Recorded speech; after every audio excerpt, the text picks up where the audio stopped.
¿Qué tal? ¿Cómo están? Bienvenidos nuevamente a su canal Salud en tus manos. Para servirles soy la doctora Georgina Landazuri y el día de hoy hablaremos sobre dismenorrea. Les recuerdo que toda la información aquí dada está basada en guías de práctica clínica con la intención de que ustedes tengan información completamente fidedigna. El día de hoy nos basaremos en la guía de práctica clínica del IMSS 183 y en esta nos menciona que un 90% de las pacientes que acuden a la consulta en algún momento de su vida han presentado la dismenorrea. Y en este caso la dismenorrea no es otra cosa más que el dolor durante la menstruación y este va a ser identificado por el término dis, que es difícil, men, que es mes, y reo, que es flujo, que quiere decir una dificultad de la menstruación. En este caso, la menstruación, para que se considere dismenorrea, se tiene que presentar de tipo cólico en lo que es la parte inferior del abdomen y está presente por lo menos durante 3 ciclos menstruales y este puede ser de 4 horas a 4 días. Algunas literaturas mencionan que no es nada grave, algunas otras mencionan que sí hay gravedad y eso va a depender de cada mujer, ya que se considera que en algunas ocasiones la dismenorrea puede llegar a ser incluso incapacitante o discapacitante para que la paciente pueda presentar o hacer sus actividades como tal. La edad de las pacientes tiene mucho que ver en cuestión de la dismenorrea. Aquellas pacientes que tienen su menarca, que en este caso es la primera menstruación, previo a los 9 años de edad o posterior a los 15 años de edad, son más fáciles que puedan presentar este tipo de cólico o dolor menstrual. La dismenorrea se va a dividir básicamente en primaria y secundaria. La primaria es la más común y esta es cuando al comienzo, dentro del primer año después de la menarca, ocurre casi invariablemente en los ciclos ovulatorios. El dolor por lo general comienza cuando la menstruación comienza, o sea, justo antes es esta parte donde como que ya me quiere bajar y generalmente va a persistir durante los primero, segundo, tercer día. Este dolor se puede describir como espasmódico, se superpone sobre el dolor abdominal inferior constante que puede irradiarse incluso hasta la espalda, a los muslos, a los brazos. También tiene mucho que ver que las pacientes o la tolerancia al dolor, porque muchas pueden presentar fatiga, náuseas, vómito, incluso episodios de alteraciones en las evacuaciones como diarrea, incluso constipación también, dolor de cabeza. Entonces, si se fijan, realmente los síntomas de la dismenorrea primaria como tal no pueden explicar los trastornos ginecológicos estructurales. ¿A qué voy con esto? Que la dismenorrea primaria generalmente está debida en las adolescentes, ya cuando se da en mujeres un poco más grandes ya se consideraría más secundaria, pero no quiere decir que una edad está fija. Aquí más bien es como la parte en donde nos estamos acostumbrando un poquito a esa situación de las hormonas, que pudiera ser el primer año, pero si ya se empieza a hacer cada vez más continuo, entonces ya podríamos empezar a considerar que los factores que están presentándolas sean diferentes y a esto podríamos ya pasar a ser una dismenorrea secundaria, en donde los factores contribuyentes pueden incluir el paso del flujo en el cuello uterino, en donde hay una disminución de este espacio, en donde los niveles de prostaglandinas, que es una sustancia parecida o similar a las hormonas que elabora el cuerpo, y hay un control de estas sobre la contracción de algunos de los músculos, en este caso lisos y otros procesos internos en los tejidos, van a producir este dolor en donde el orificio cervical sea más estrecho,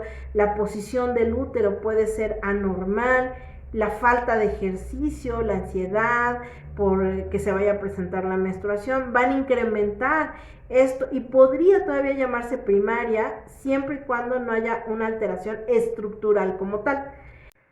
Para poder identificar si hay la posibilidad de que la dismenorrea sea primaria o secundaria, Tendremos que indagar siempre, como ya saben, en la historia clínica, sobre todo si hay antecedentes heredofamiliares, de aquellas pequeñas que sus mamás o sus familiares directas, mujeres, han padecido este problema, en aquellas niñas que han presentado su menarca antes de los 9 años o posterior a los 15 años, hay mayor posibilidad de que esto pueda pasar. Y obviamente en aquellas que tienen abuso de sustancias ilícitas como el tabaco, las drogas, el alcohol, pueden tener mayores posibilidades de padecerla. Ahora bien, los síntomas pueden o tienden a disminuir con la edad y también con la presencia del embarazo. Como les decía, muchas veces la dismenorrea primaria puede ser debida incluso porque el orificio del útero es pequeño y no necesariamente porque tenga una alteración, sino porque es nulípara, que quiere decir que nunca ha tenido bebés y el orificio todavía es muy pequeño, aunque en la realidad no debiera de tener algún problema, pero hay pacientes que sí tienen ese canal un poco más estrecho y que después del embarazo ese canal se vuelve un poco más amplio y entonces ya permite que el flujo de la sangre sea más fácil y por lo tanto ya no exista tanto esa molestia. La dismenorrea secundaria como tal, bueno, pues puede ser ya como tal una alteración pelviana que puede venir desde una infección de vías urinarias recurrente. Por el hecho de estar el útero muy pegado a la vagina, entonces puede estar generando que se hagan las infecciones recurrentes. Ahora, también tenemos causas muy comunes para la dismenorrea secundaria, como son la endometriosis, la adenomiosis uterina o en este caso lo que son los miomas, pero hay causas menos comunes que no está por demás descartar, como en este caso sería un probable tabique vaginal, un útero susceptado, un útero bicórneo, o sea, alteraciones ya estructurales o anatómicas de esta situación. ¿Y cómo podemos identificarlo? Bueno, pues podemos hacerlo con estudios, específicamente con una ultrasonografía del útero como tal, y obviamente aquellas pacientes que ya tienen vida sexual activa, estarse realizando todos sus estudios, en este caso el Papa Nicolau. El tratamiento de la dismenorrea va a depender mucho si es secundaria o si es primaria, pero en general las pacientes que tienen mayor cantidad de estrés tienen mayor liberador de prostaglandinas y por lo tanto tienen más alteraciones de dolor. Y aquellas pacientes, como les decía, que fuman, que toman, todo eso, obviamente lo van a presentar. Entonces, lo primero es bajarle como 10 rayitas a nuestro estrés, que a veces ya es un tanto difícil, pero sí se puede lograr. Obviamente disminuir alimentos que sean grasosos, picantes, irritantes, disminuir refrescos de cola, eso nos va a ayudar mucho tanto para el dolor de los senos o mastalgia como para el dolor de lo que serían los cólicos menstruales o en este caso la dismenorrea. Tenemos medicamentos como son el etonogestrel, el levonorgestrel, que son medicamentos ya hormonales, incluso tenemos el DIU liberador de etonogestrel, pero esos se colocarán o se darán en las pacientes dependiendo de la edad, del problema y sobre todo identificando si son candidatas para poder colocarlos.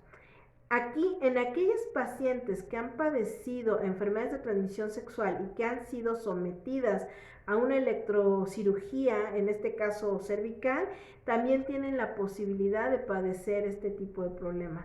Aquellas pacientes que han tenido más de una cirugía abdominal, por ejemplo, aquellas que tienen 2, 3 cesáreas, también tienen la posibilidad de padecer este tipo de problemas porque cada cirugía nos va ocasionando cicatrices y por lo tanto esas cicatrices a la larga duelen.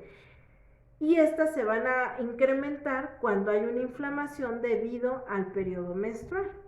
Ahora, ¿existen factores de riesgo como tal? Pues sí, siempre y cuando no se atiendan a tiempo. Ahora, con respecto a la gravedad que comentábamos hace rato, como bien generalmente las pacientes no tienen una gravedad como tal, es disminuir el dolor, disminuyendo la secreción de las prostaglandinas, tal vez con analgésicos no esteroideos. Sí puede haber signos de alarma cuando la paciente ya está presentando el dolor de inicio que es muy repentino, que el dolor no remite incluso con los medicamentos, que exista fiebre, porque ahí podemos estar hablando ya de una infección vaginal, una cervicovaginitis, o incluso puede haber otro tipo de problemas como lo son un embarazo ectópico o la ruptura de un ovario por la causa que nos podamos imaginar. Digo, desde lo más sencillo hasta lo más importante, o incluso pensar en una peritonitis, por ejemplo, cuando las pacientes llegan a tener signos y síntomas de apendicitis. Entonces, cuando existe este tipo de signos de alarma, hay que indagar un poquito más. Como les comentaba, los fármacos pues básicamente están limitados a lo que son los analgésicos y algunos fármacos hormonales como tal. Y aquí, bueno, podríamos colocar algún otro tipo de terapias hormonales como el danazol, los progestágenos, algunas gonadotrofinas, pero en este caso, si la dismenorrea es primaria, yo siempre aconsejo que se trate más como manejo del dolor con terapia de calor. Ahora, no todas las pacientes les cae bien la terapia del calor. Algunas pacientes me han comentado que el frío les mejora, entonces así que ahí habrá que ver si los fomentos, o las compresas son mejores de agua tibia o agua calientita o incluso hielo. Eso depende de cada paciente, pero de manera regular generalmente he encontrado que hay mejoría más con lo que sería el calor a nivel de lo que es el útero, o sea, a nivel del abdomen bajo. Y bueno, por supuesto, no dejemos a un lado las terapias alternativas como son la acupuntura, la homeopatía, la fitoterapia. En general es una problemática que, a pesar de que a todas las mujeres nos llega a pasar en algún momento, pudiera ser muy sencilla, muy tranquila, siempre y cuando esta no sobrepase de un tiempo específico. Vamos, más de 3 ciclos continuos, habremos ya que empezar a indagar otro tipo de problemas, y una vez que se haya descartado todo, entonces ya hacer lo que comentábamos con los tratamientos alternativos. Si ven, es un mensaje muy pequeño, pero es importante que la gran mayoría de las mujeres sepa que la dismenorrea es una enfermedad que puede llegar a ser discapacitante y que no les debe de dar pena comentarlo en la consulta. Si bien las terapias, como en este caso la de calor, funcionan, no se aguanten el dolor, porque esto pudiera llegar a ser problemas más severos, como les decía, una infección vaginal, hasta incluso, ¿por qué no?, pensar en un cáncer y que no nos hayamos dado cuenta. Afortunadamente o desafortunadamente el cáncer no duele, pero podemos empezar a identificar por este tipo de infecciones. Eso sería todo por hoy, que tengan una excelente tarde, nos vemos en el próximo clip.